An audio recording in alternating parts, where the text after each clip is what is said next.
चलो सांगमाने आज मानमा आमे पुष्मुनी मानमा चलो यात्रा तो सरला आमर आद्या सांगे ब्रेड पकोड़ा बहुत पसंद चलो ब्रेड पकोड़ा बनामा आओ खाएमा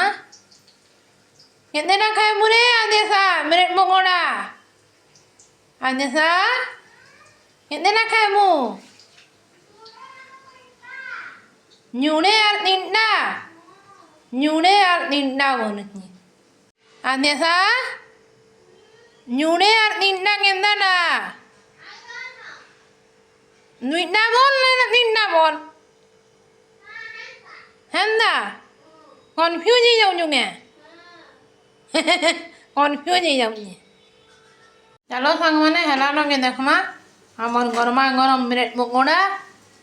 चलो संग माने पके दमा